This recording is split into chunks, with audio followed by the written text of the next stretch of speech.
ഇത്ര രാത്രിയാവുന്നവരെ ശിവേട്ടൻ എവിടെ പോയിരുന്നു? നീ രാവിലെ ഹോട്ടലിൽ നിന്ന് ഇറങ്ങിയിട്ട് എങ്ങോട്ട് പോയി? ഞാൻ ഇനി നിന്നെ അന്വേഷിക്കാൻ ഒരു സ്ഥലവും ഇല്ല. എന്താ, ഞാൻ അറിയാതെ കോളും കിട്ടിയോ? ശിവേട്ടൻ അറിയാതൊരു കോളോ? അല്ല, ഞാൻ ചോദിച്ചെന്നേ ഉള്ളൂ. ഞാൻ എന്റെ ഒരു പഴയ കൂട്ടുകാരിയെ കാണാൻ പോയി. തിരിച്ചു വന്നപ്പോ വൈകിപ്പോയി. ചെട്ടിയാരെന്ത് തന്നു? 200 രൂപ തന്നു. 50 രൂപ ഞാൻ ചോദിച്ചു വാങ്ങിച്ചു. കിട്ടുന്നതിൽ പാതിയെന്നല്ലേ നമ്മുടെ കണക്ക്?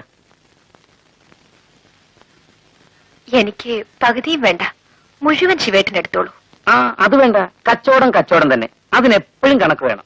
ശിവേട്ടൻ എന്താ ഒരു മാറ്റം?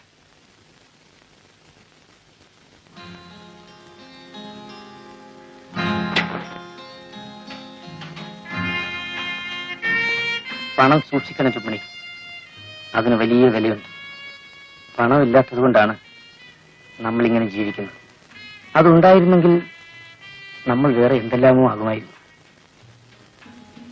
എന്റെ ഓഹരി എനിക്ക്, നിന്റെ ഓഹരി നിനക്ക്. ശിവേട്ടാ. ആ, നീ ഉണ്ടോ? ഇല്ല, ശിവേട്ടൻ വരാൻ വേണ്ടി കാത്തിരിക്കുകയായിരുന്നു. ഞാൻ ഊണ് കഴിച്ചു. എനിക്കൊരാൾ ഊണ് വാങ്ങി തന്നു.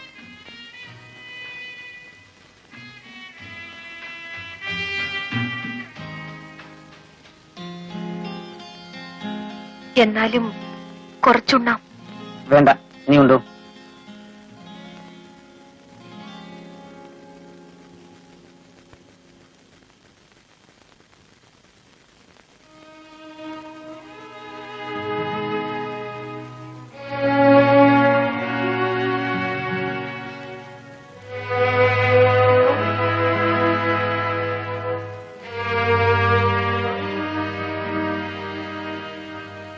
നീ ഉണ്ടില്ലേ?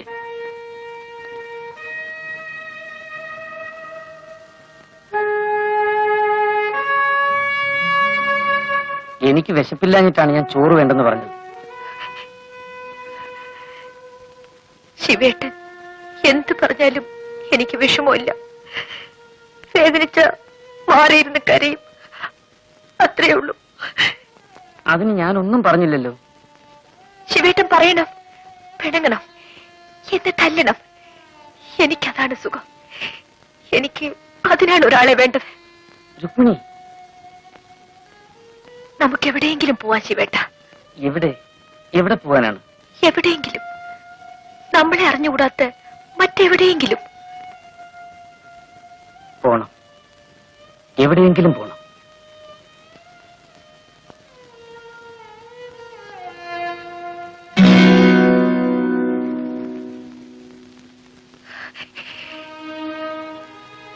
ആരോടും പറയാത്ത ഒരു രഹസ്യമുണ്ട്.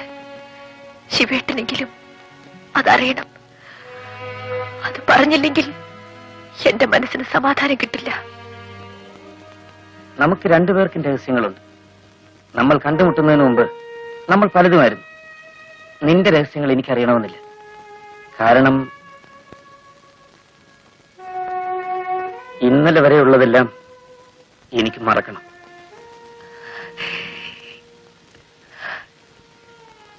എനിക്ക് മറക്കാൻ കഴിയുന്നില്ല. ശിവേട്ടനെ കണ്ടുമുട്ടിയ അന്ന് മുതൽ ഞാൻ എല്ലാം മറക്കാൻ തുടങ്ങുകയായിരുന്നു.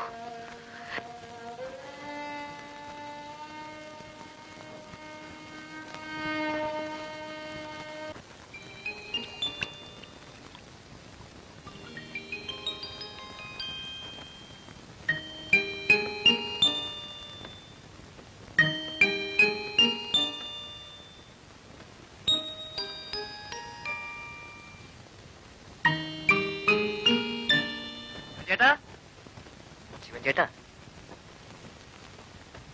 ആണുങ്ങളെ തപ്പി നടക്കാതെ വേണമെങ്കിൽ ഒരു പെണ്ണിനെ കൊണ്ടുപോയിക്കോ. വരവാ, പുതുപുത്തനാ, 27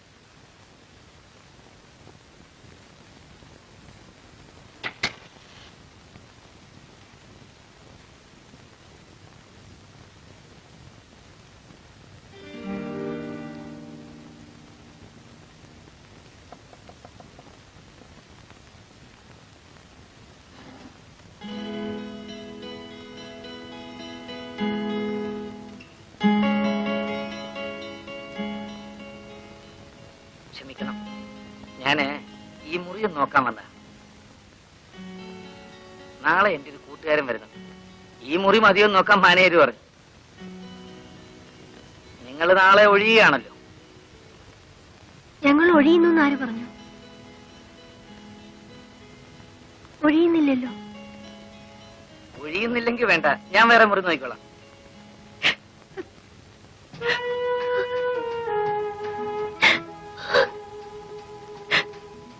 എന്താ കൊച്ചേ, കൊച്ചെന്തിനാ കരയുന്നേ? കൂടെ ആരുമില്ലേ? ഒറ്റയ്ക്കാണോ? അയ്യോ, ഒറ്റയ്ക്കാണോ? ഞാനും ബേബിയേട്ടനും ഒന്നിച്ചാണ് വന്നത്. ബേബിയേട്ടന് അച്ഛൻ വന്ന് ബേബിയേട്ടനെ കൊണ്ടുപോയി. അയ്യോ, എന്റെ കൊച്ചെ, അങ്ങനെ അങ്ങ് ഒറ്റയ്ക്ക് ഇറങ്ങി പോരാമോ? അത് എവിടെ വന്ന് പെട്ടിരിക്കുന്ന അറിയാമോ? ചോരയും നീരുള്ള പെൺപിള്ളേരെ കണ്ടാലേ കൊത്തിപ്പറിക്കുന്ന നാടാ. കൊച്ചിനെ ഞാൻ വീട്ടിൽ കൊണ്ടാക്കട്ടെ? വീട്ടിലേക്ക് ചെന്ന് എന്നെ കൊല്ലും. പിന്നെ എങ്ങോട്ട് പോകും? ആ ചെറുക്കൻ തിരിച്ചു വരുമോ? വരും, വരാതിരിക്കില്ല. എന്നാലേ കൊച്ചൊരു കാര്യം ചെയ്യും, എന്റെ വീട്ടിപ്പ. അവിടെ ഞാനും എന്റെ ഭാര്യയും മാത്രമേ ഉള്ളൂ. ആരെങ്കിലും അന്വേഷിച്ചു വരുന്നവരെ വേണമെങ്കിൽ അവിടെ താമസിക്കാം.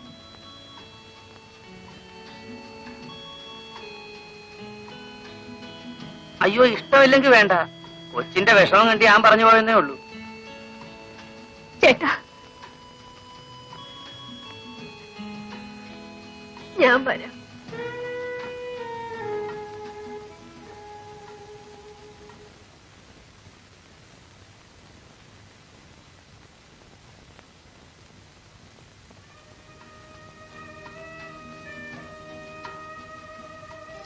ആ, നമുക്കിന്നൊരു വിരുന്നുകാരിയാണ്. ഇതെന്റെ ഭാര്യ രുക്മിണി, സോഫി. ഈ പെങ്കൊച്ചിനൊരു അബദ്ധം പറ്റി. നട്ടല്ലില്ലാത്ത ഒരുത്തിനെ കയറി പ്രേമിച്ചു. അവനെ കിട്ടേച്ചു പോയി. പാവം. വരൂ, നമുക്ക് അകത്തേക്ക് പോകാം.